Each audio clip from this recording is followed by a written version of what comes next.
Hello, my name is Thomas Lopez. I am 41 years old. Today's date is November 2nd, 2013. Location is Los Angeles, California, and I am a friend of Erica Wall. Hello, my name is Erica Wall, and I am 43 years old. Today's date is November 2nd, 2013. We're in Los Angeles, California, and the relationship to my partner is my friend.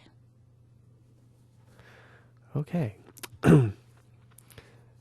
So, Erica, why don't we just start off by, why don't you tell us how we met? Okay.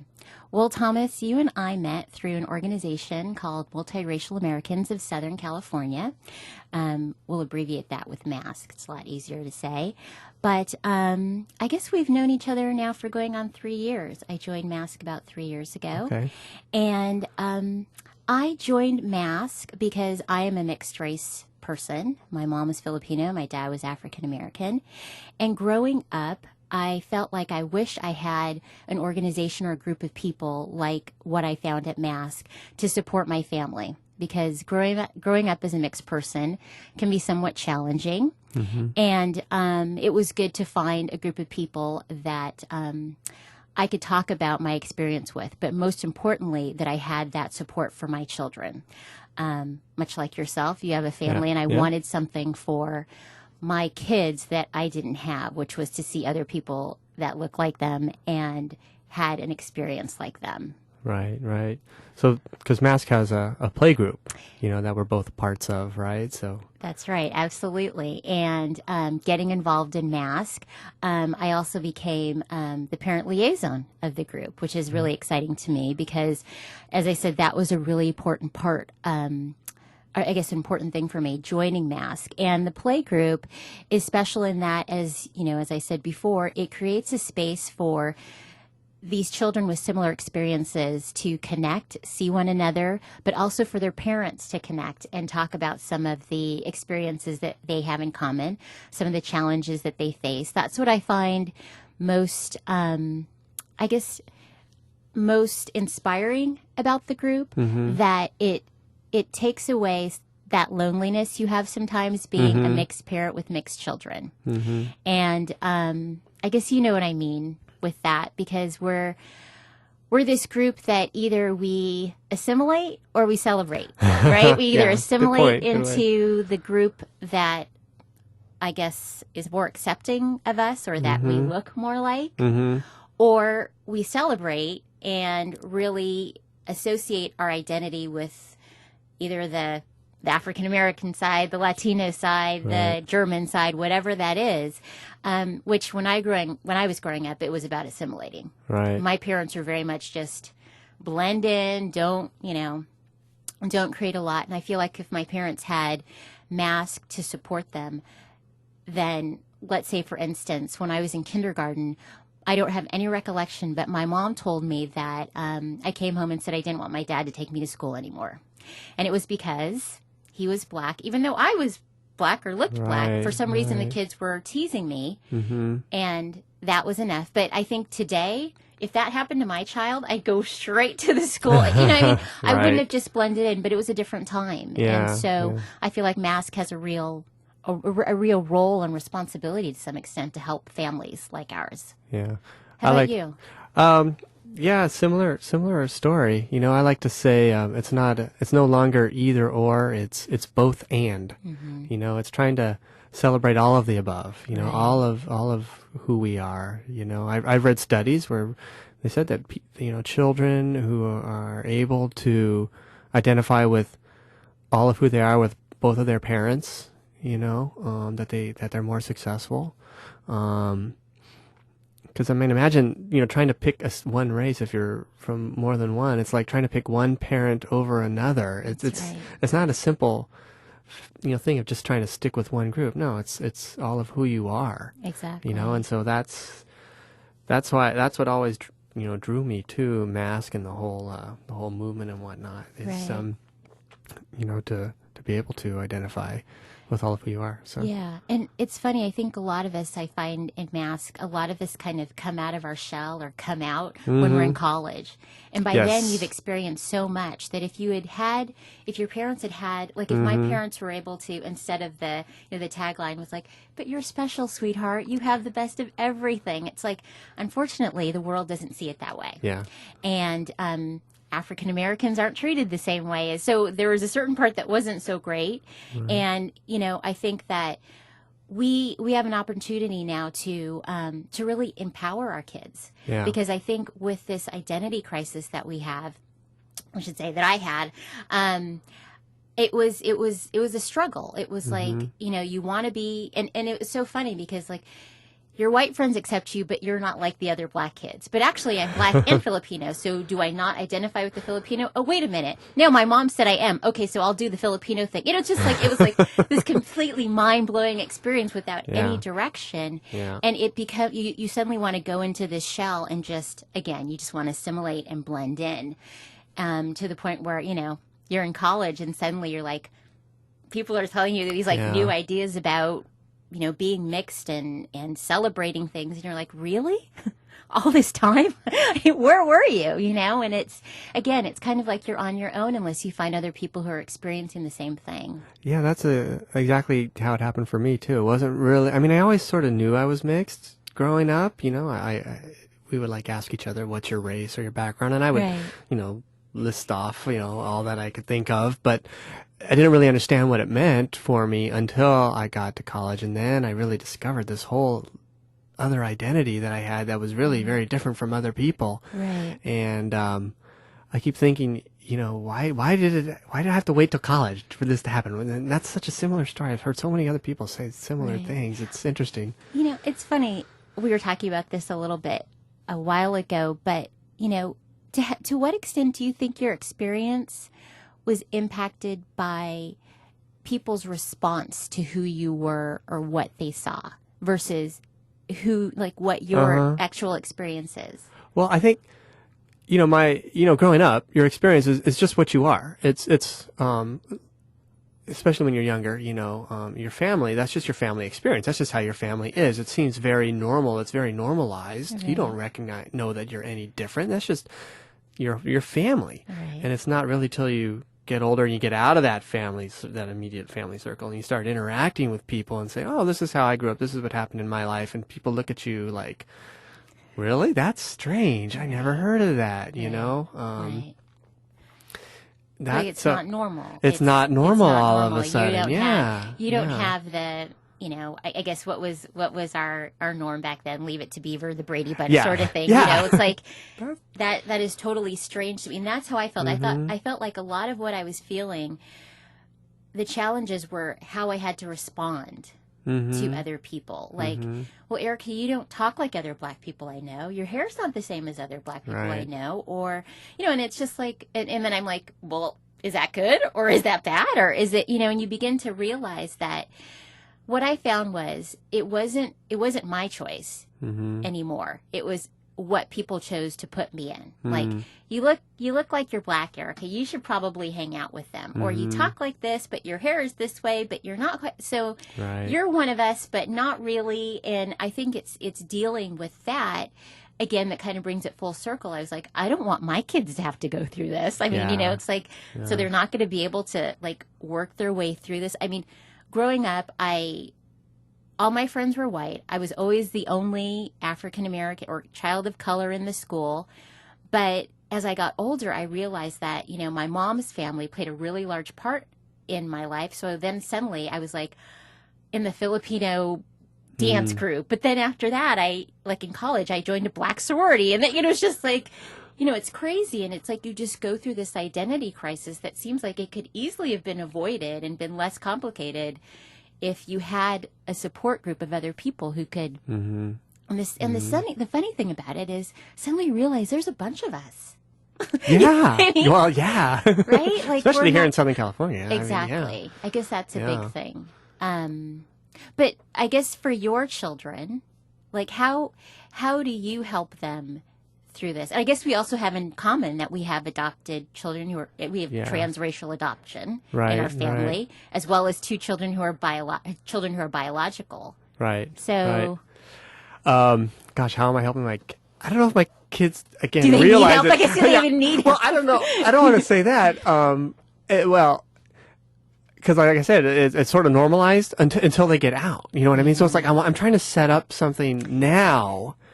Get them exposed to all these different things. I have MASC to go to. I keep dragging them to these events, which they just love to go to.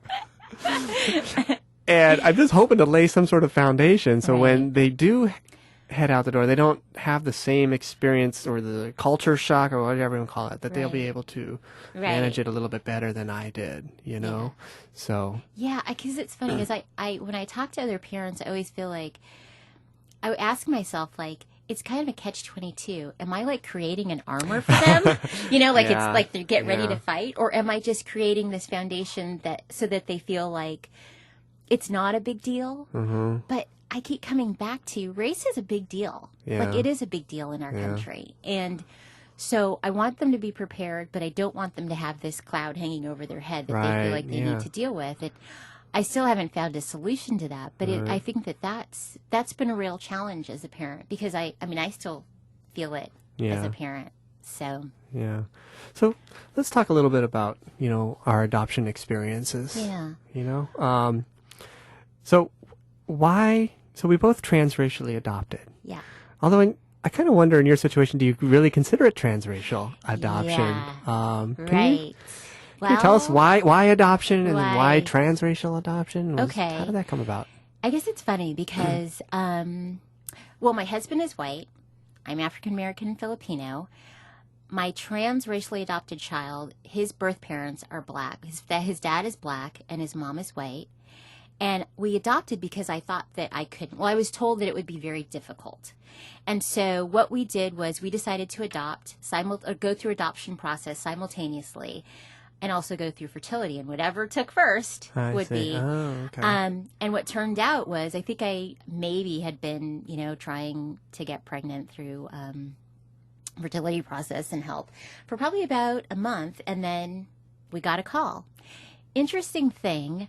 The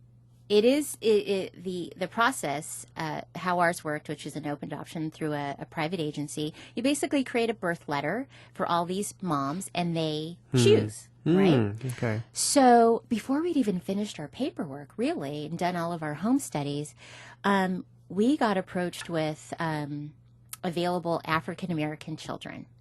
And I think you probably know, when you want a child, you will take any child. Polka dot, striped, it was like whatever. But then suddenly my husband and I, when we were really faced with, we could take home this African-American infant, this little boy, tomorrow. It was one of the things where the mother had the baby and decided to give it up. We had to stop ourselves, and suddenly the discussion happened. Wow. You get this romantic idea that you're going to bring this beautiful baby home and everything's going to be great. But sometimes, love isn't enough. And my white husband was like, I gotta say, Erica, I don't know how it's going to be for me. Like, how am I, there's one thing when you have a biracial child, but he's like, I'm going to be raising an African-American boy who is not mine. Not to mention all the issues that come with adoption and his identity issues and things like that. He's like, I don't really know if I can deal with that. And that's when the discussion came up with, maybe we should be really specific about the child that we adopt, and this child should look as close to what our child would look like if we did.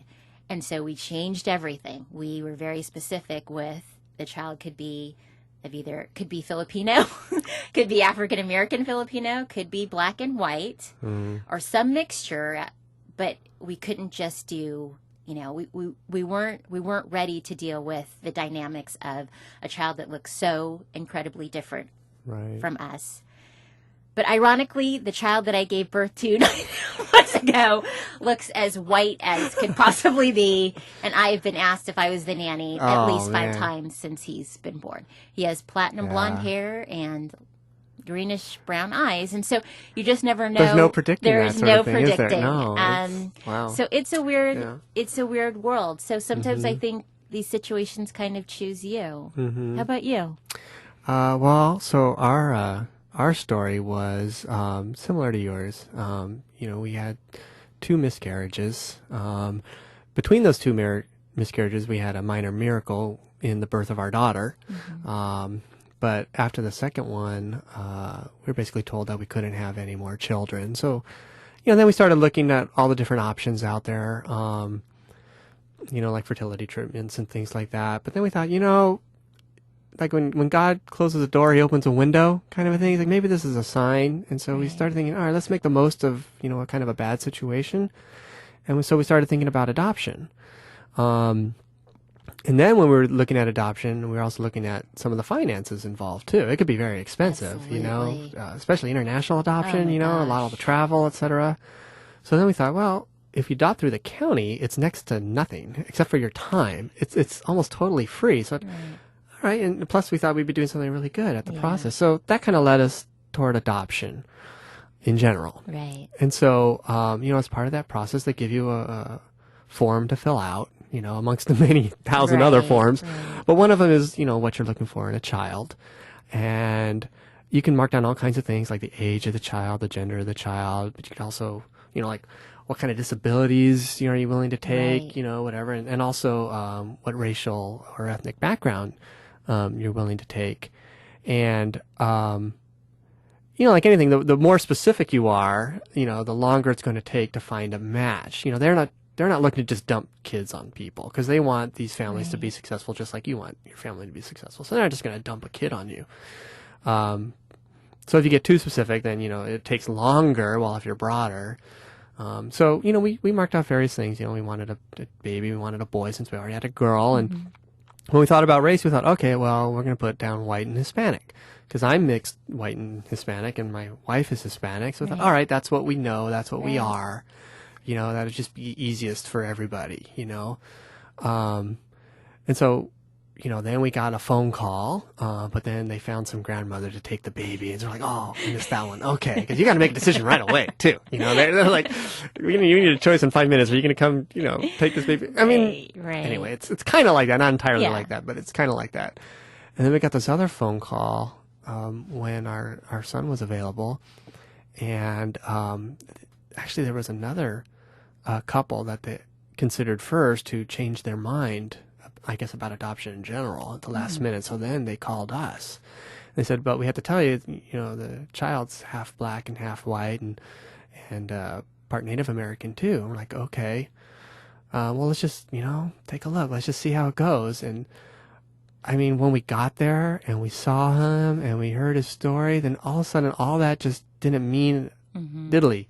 It just all went out the window. Here was this, perfect little boy, just, who needed us more than anything, and we needed him, and all these other things that, you think are important suddenly didn't matter anymore, and so we said, all right, let's go for it, and then over time it started to settle in, like, oh, wait a minute, I just adopted a black boy, but he's white, he's black, but he's mixed, he's all these things, he's mixed, but he's also all these things. Like, okay, I have this new responsibility now I got to learn how to raise him to appreciate his background, a background that is, I've been involved in the mixed movement for a long time, so I know a lot about being mixed, but I don't know a lot about being black. It's like, okay, so now I got to educate myself, and what are we going to do, and so it's been a challenge.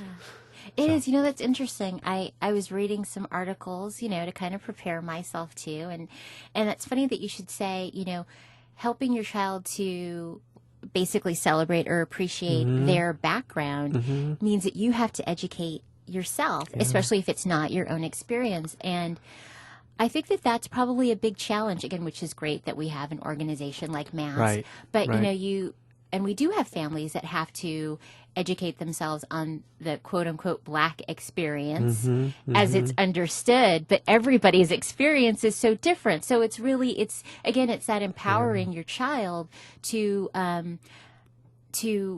appreciate who he is by seeing images of himself, to seeing images of people like him. Right. But it's challenging because you're trying to create your own family history too, and it requires a lot of effort. in the midst of your own,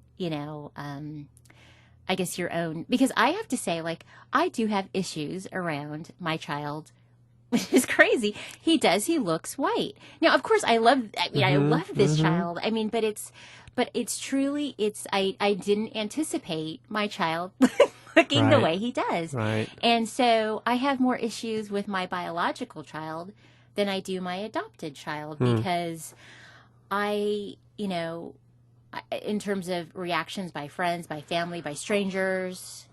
I got to tell you, that's one of the most interesting thing about the whole experience is the things you learn about your friends and your family. You think you know them, and you tell people, "Oh, I'm adopting," and one of the first questions some people ask is, "Oh, what is he? What race is he? Or what country is he from?" Or they just assume international adoption, or for some reason it's really important to them. Like, well, I'm thinking, oh, the important question is he healthy? Right. Is the mom still around? Or all these other questions. But like, no, the first question they ask is, well, what is he? Or we've had some people who've looked at him and it's like, they see the baby and they go, oh, well, what is he? It's like, oh, well, he's, part black, part white. And they go, oh, well, you could hardly tell that he's black.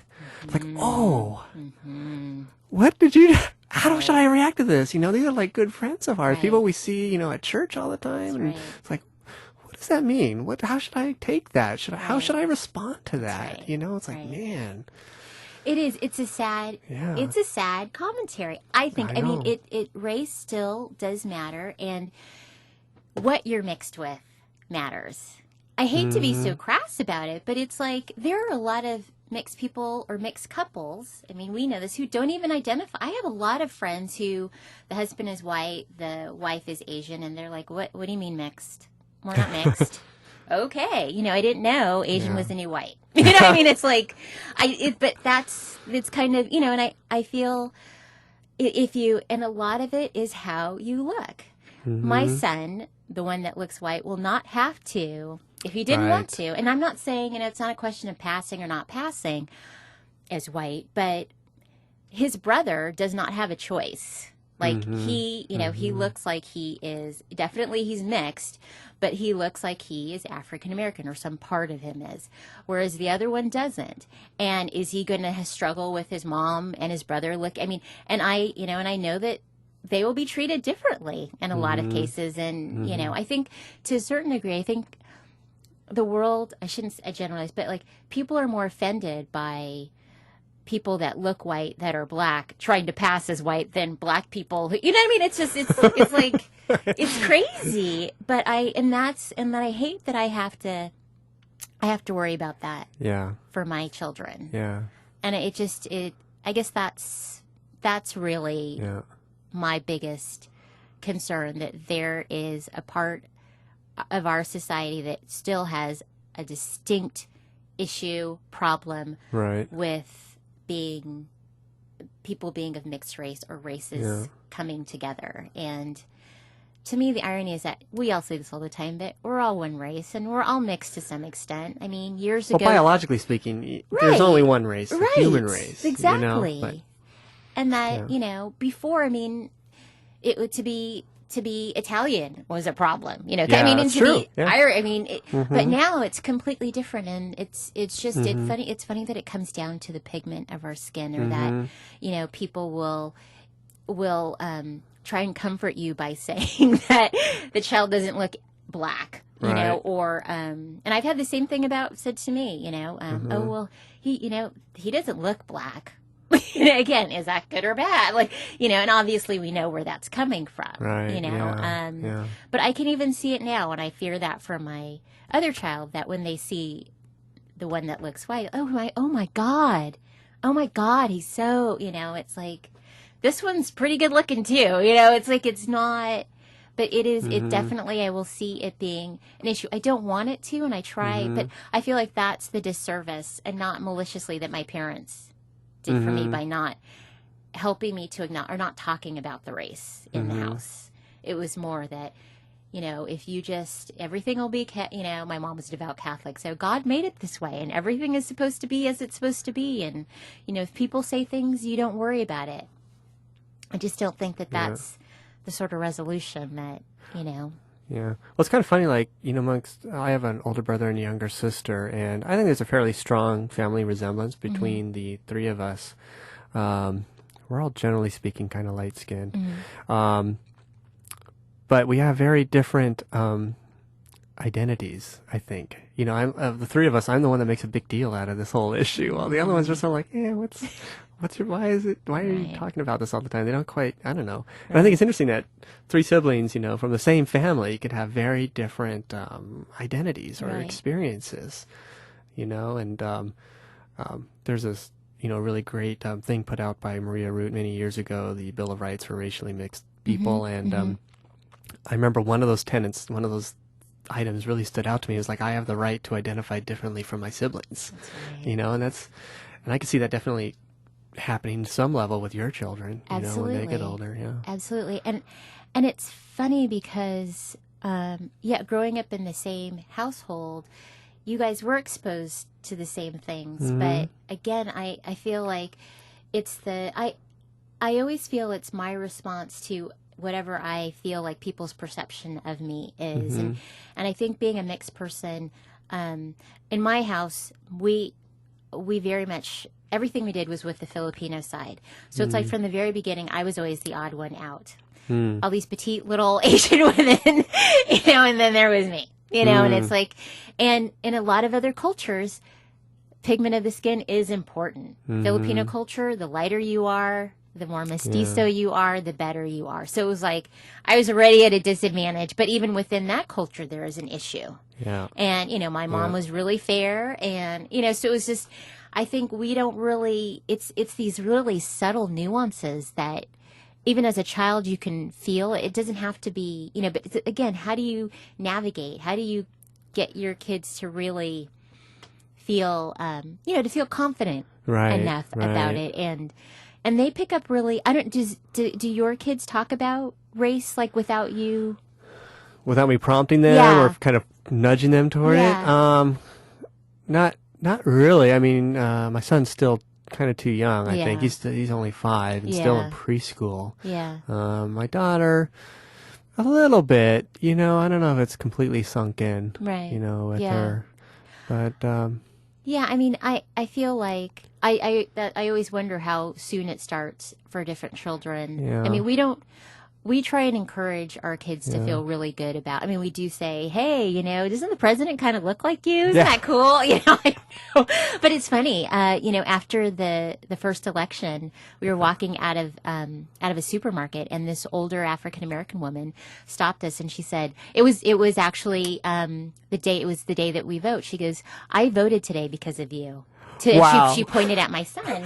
Oh my God. And I was like, and both of us felt really great. But of course, my son had he's like, what is she talking about? But it was, race pulls a lot out of people. And it was a huge deal. And it's like, I think that we underestimate, but my son says he's brown. He doesn't say he's black. And he says that white people are peach. So they're just looking at colors, they're taking it very literally, Exactly. Yeah. But, but they see a difference in whether or not there's a negative, connotation. I don't know. So that brings up an interesting point. Like, some people ask me, like, when do you start talking to kids about race? When is it too young? Should you? Because you don't want to ruin it for them. Right. And it's like, well, kids aren't dumb. They see things, and so I say, well, about the time that they start learning their colors and their shapes. Because then they start learning to attach labels to the things that they see, the differences that they see. And so they see that people look different. And they start assigning names to them. It's like, so we need to teach them, like, well, it's okay to recognize difference. Obviously people do look differently. Right. What's important is the context or the meaning that we assign to these differences. It's like... they pick up on, they do pick up on these subtle cues, like, oh, you act differently with so-and-so, or, you know what I mean? They're not dumb. They're keen observers of everything that we do, so. That's a really good point. I think you're right, that when they start to identify in general is probably the time that they start to really realize the differences. Even in religion, my son goes to a school that is predominantly Jewish, and we celebrate a lot of Jewish holidays, and so he definitely identifies. But he's Catholic, so Mm-hmm. they've already discussed whether Jesus really exists and who's who, Really? and Oh, I didn't prompt that, but of Wow. course we say everybody's got different beliefs, but that was a conversation they had on their own.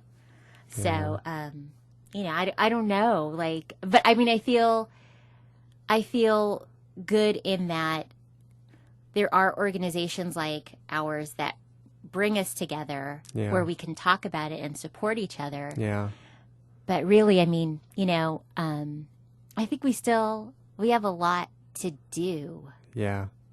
Well, that's the thing, to get back to the adoption point a bit, is that, there's a lot of agencies and help out there to help people to adopt, to get into adoption. Right. But afterwards, you're kind of on your own. You're right. There's some You're support right. services, for disabilities and things like that. But Right. when it comes to just, dealing with this issue, there's not a lot out there for You're people. So, that's why I'm glad that, we have our play group, we have MASC and whatnot, Right. to kind of help people.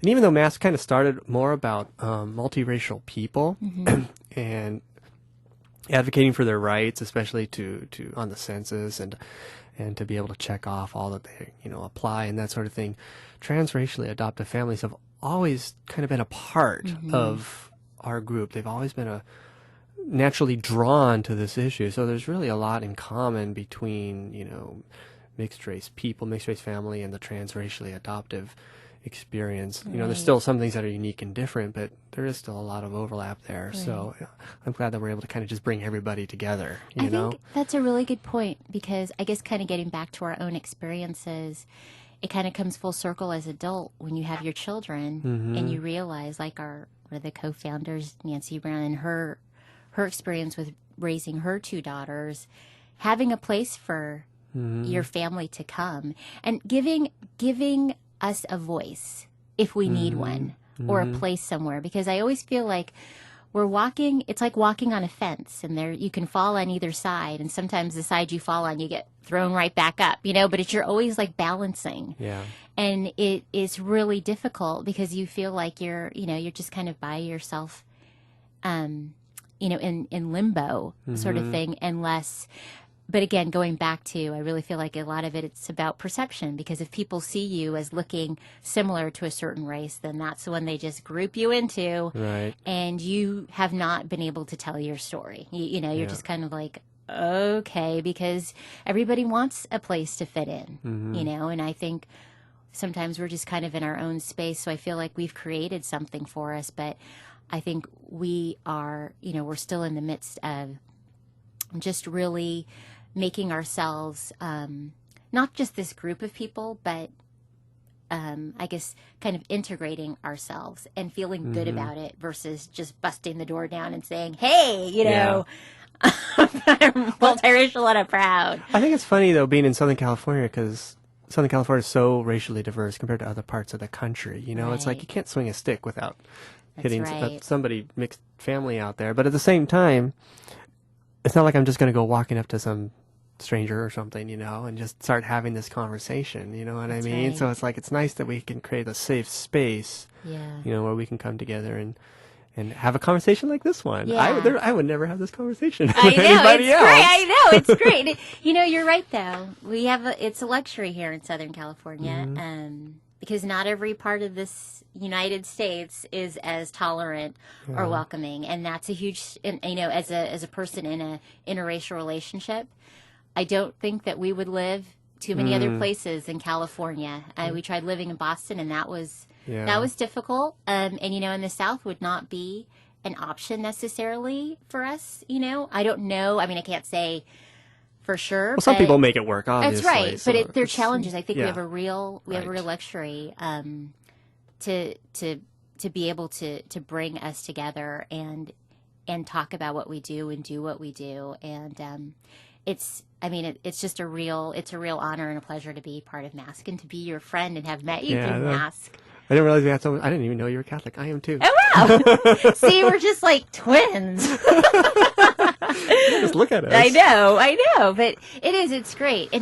But again, I just hope it doesn't take our children this long to find people Yeah. like them that they Yeah. can really relate to, Yeah. or that they feel comfortable enough to seek out other people like them. Mm-hmm. Because I think that, but I think there are I think there are a lot of closet biracial, multiracial people. Oh, yeah. You know? Well, I'm sure when they get, I mean, all our kids are both pretty young. They're still in elementary school and whatnot. Yours Yeah. is just born. Yeah. So it'll probably be more when they become teenagers, I Yeah, think. I'm Yeah, hoping, because then it yeah. really starts hitting. Yeah, I'm More hoping. peer I'm pressure. hoping so. You know, Yeah. and that society sees Yeah. multiracial people. I don't want to say differently, but as a part of who we are versus Yeah. a group that kind of just kind of popped up somehow. You Yeah. know that. It is, it is a part of who we are. That there are a larger group of mixed people because of where we've come. Yeah. How far we've come, Mm-hmm. and I guess that's what I'm hoping for our kids. That they can see a reflection of themselves in everyone, not just some people, Yeah. based on how people react. Well, that's a good thought. Yeah. I kind of like closing on that. you know. Yeah. So, I just want to say thank you, Erica, for being so open and so talkative. You can always depend on me for that, Thomas. But thank you for sharing all this. I feel like I really got to know some stuff about you that I didn't know, and that's awesome. Oh, thanks. Yeah. This is great. So, Yeah. And thanks for MASC, too. yes, thanks. Yeah. It's been a pleasure. Yeah, and thanks to StoryCorps.